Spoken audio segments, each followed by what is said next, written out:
Hello मेरे प्यारे दोस्तों, जीआरसी क्लासेस में आप सभी का स्वागत है। चलिए हम बिहार स्पेशल जो बैच की शुरुआत की थी उसे हम आगे बढ़ाते हैं। हम पढ़ते हैं जैन धर्म। तो जैन धर्म मेरा समाप्त हो गया था। चलिए, जैन धर्म। तो जैन धर्म मेरा समाप्त हो गया था। अब उसके आगे हम शुरुआत करते हैं मौर्य वंश के आगे। ठीक है, मौर्य वंश पढ़ लिए थे। अब इसके आगे शुरुआत करते हैं। ठीक है, तो चलिए यहाँ से देखिए।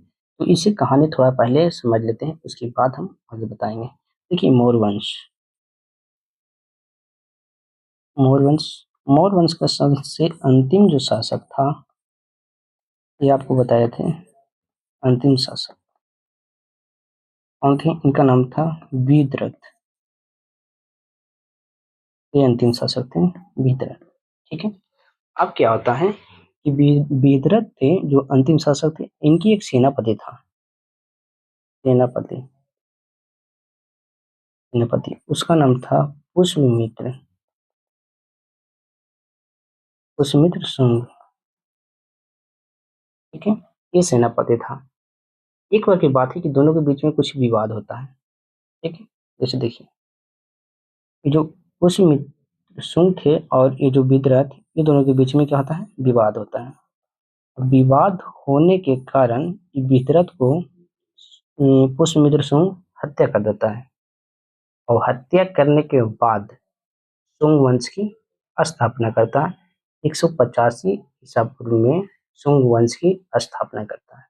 ठीक है, तो लिखिए, इसमें आगे लिख लीजिए। लिखिए, लिखिए, इसमें पहले पॉइंट डालिए और लिखिए, मौर्य वंश के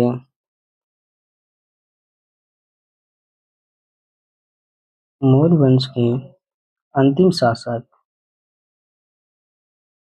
मौर्य वंश के अंतिम शासक विदरथ विदरथ को विदरथ को पुष्यमित्र शुंग मित्र शुंग ने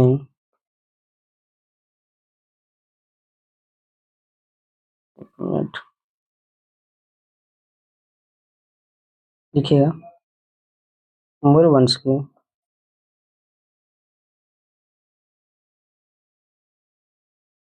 मौर्य वंश के अंतिम शासक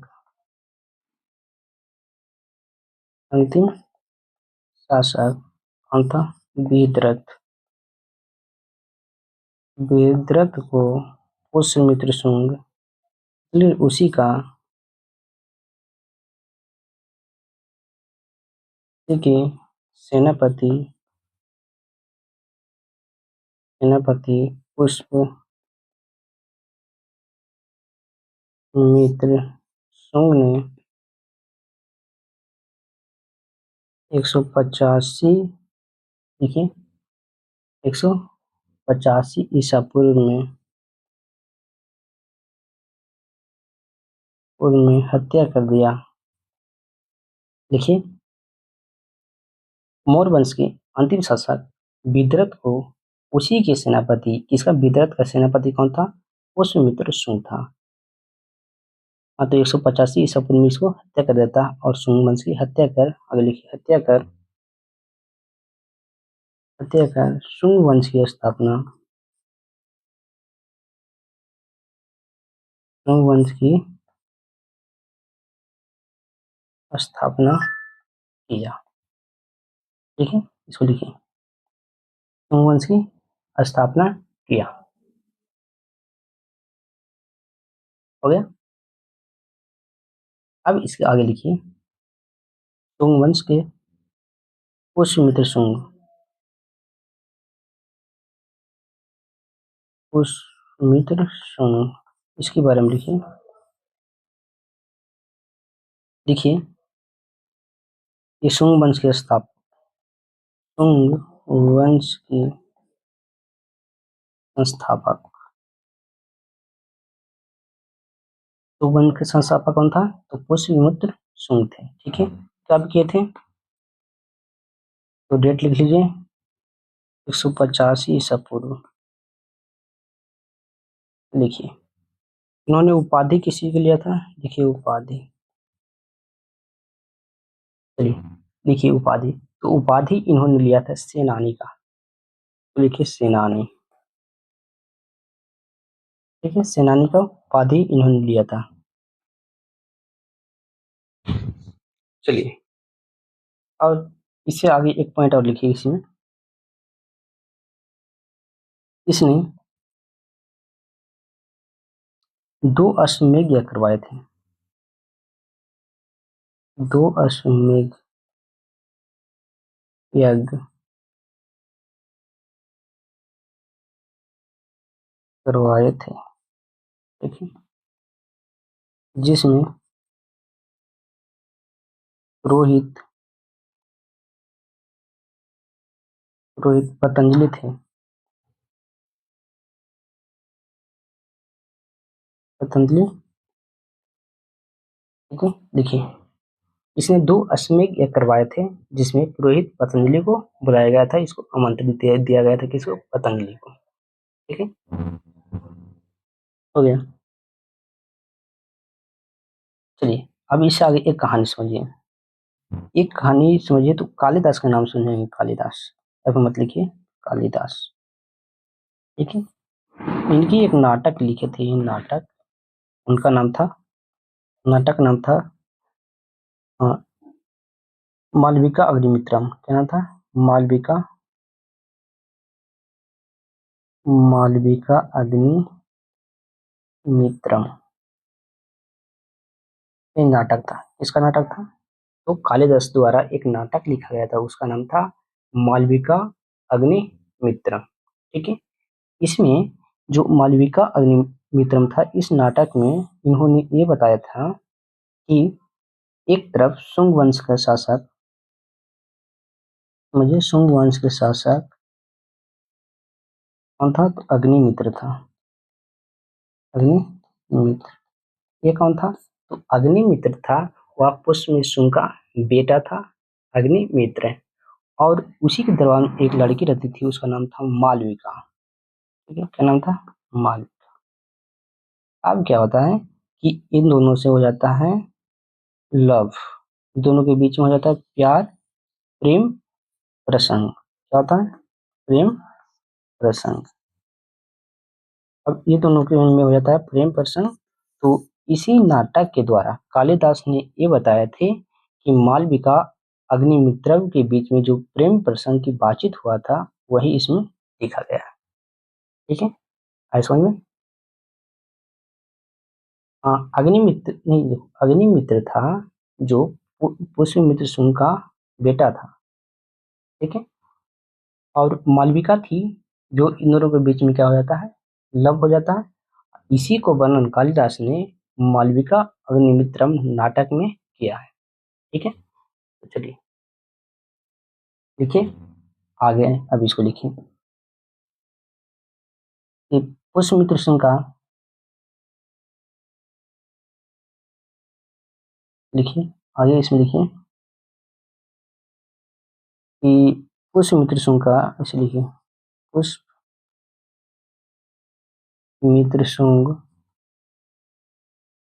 की डेथ के बाद,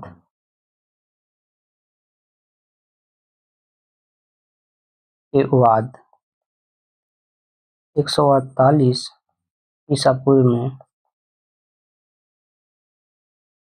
उसका बेटा, बेटा या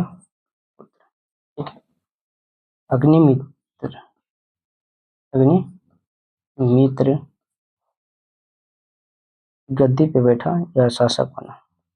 देखिए शासक बना, लिखिए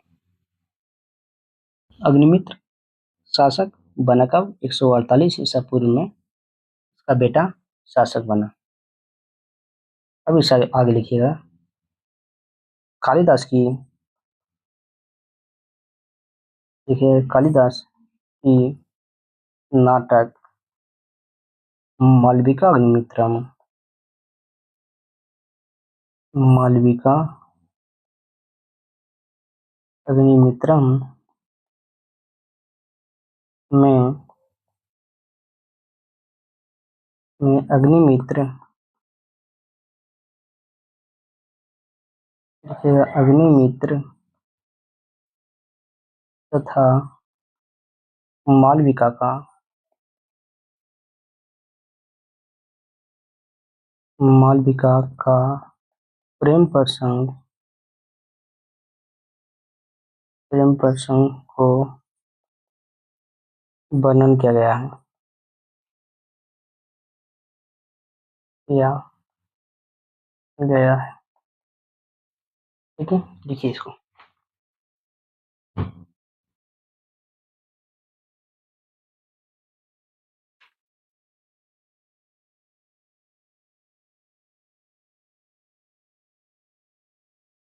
चलिए, हो गया।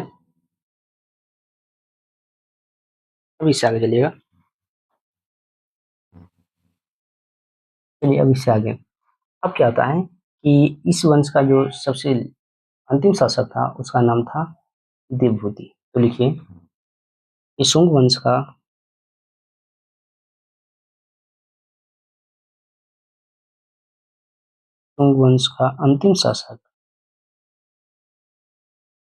अंतिम शासक अर्थात देवभूति था। देवभूति देवभूति था। अब इसको लिखिए पहले, उसके बाद एक कहानी समझाते हैं। देखिए, इस वंश का अंतिम शासक कौन था? देवभूति था। अब एक कहानी होता है कि देवभूति की एक मंत्री था, उसका नाम था वसुमित्र। अब क्या कहते हैं कि वसुमित्र ने देवभूति की हत्या कर दिया और हत्या करके कण्व वंश की स्थापना कर दिया। इस वंश के कण्व वंश की स्थापना वसुमित्र के द्वारा कर दिया गया था। तो हो गया। अब इससे आगे समझिए। देखिए, यहाँ पे देखिए देवभूति बच रहा है जो कि अंतिम शासक है शुंग वंश का, देवभूति। इसी का एक मंत्री था, मंत्री या अमात्य इसको बोलते हैं, अमात्य। ठीक है, इसका नाम था वसुमित्र। क्या नाम था? वसुमित्र। अब देखिए, ये वसुमित्र हैं। अब वसुमित्र क्या करते हैं कि इनको हत्या कर देते हैं। क्या करते हैं? इनको हत्या, किसको? देवभूति का। अब देवभूति की हत्या कर दिया, तो हत्या करके इन्होंने कण्व वंश की स्थापना कर दिया। कण्व वंश की स्थापना वसुमित्र ने कर दिया।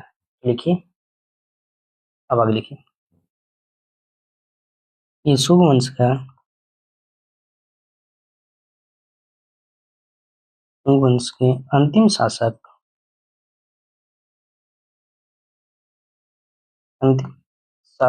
देवभूति के उसी के मंत्री या अमात्य लिख लीजिएगा। उसी के मंत्री या अमात्य ने हत्या कर दिया। अमात्य ने हत्या कर दिया। उसका नाम लीजिए, का नाम वसुमित्र था। वसुमित्र था। अब क्या करते हैं, वसुमित्र ने किसको हत्या कर दिया था? तो शुंग वंश के जो अंतिम शासक था देवभूति, उसको हत्या कर देता है और कण्व वंश की स्थापना कर देता है। लिखिए, आगे लिखिए। हत्या के बाद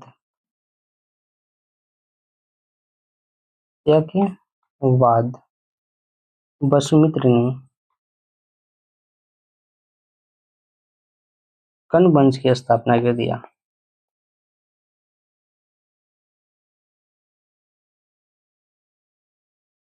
कण्व वंश की स्थापना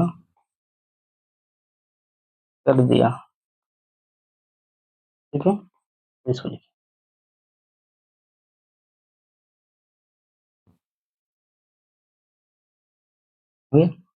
अब हिंट डालिए, कण्व वंश। कनम वंश, ठीक है। इसमें लिखिएगा संस्थापक, संस्थापक का नाम क्या था? तो वसुमित्र, लिखिएगा वसुमित्र, इसका संस्थापक था वसुमित्र। वसुमित्र किसको हत्या किया था? तो जो शुंग वंश का अंतिम शासक था देवभूति, उसको हत्या करके कनम वंश की स्थापना किया था, ठीक है। ये शुंग वंश में क्या थे? तो शुंग वंश के, इसलिए शुंग वंश के अमात्य थे, अमात्य मंत्री थे या मंत्री थे, ठीक है। तो लिखिए शुंग वंश के अमात्य मंत्री थे, ठीक है। और लिखिए ये ब्राह्मण थे, और लिखिए यह ब्राह्मण थे, ये भी लिख लीजिए ब्राह्मण थे।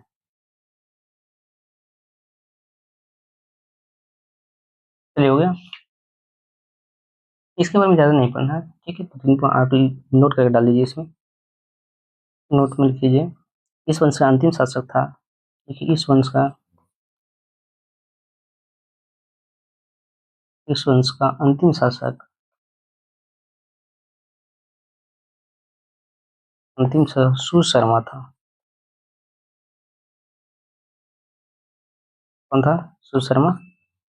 कर्ण वंश का अंतिम शासक सुशर्मा थे।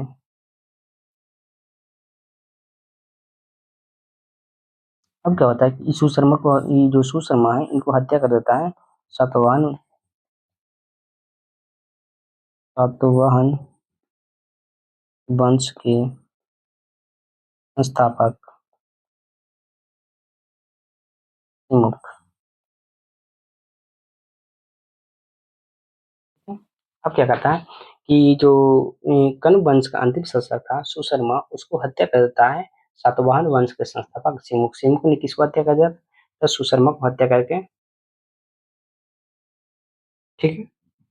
अब इसको आगे हम पढ़ना है कुषाण वंश, कुषाण, फिर कुषाण के बारे में थोड़ा सा पढ़ लेते हैं।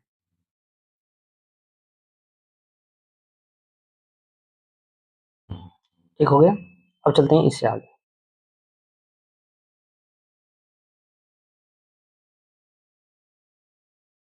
चलिए आगे पढ़ लिखिए कुषाण,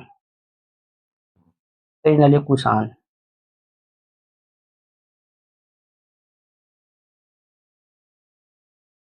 चलिए पेज डालिए कुषाण।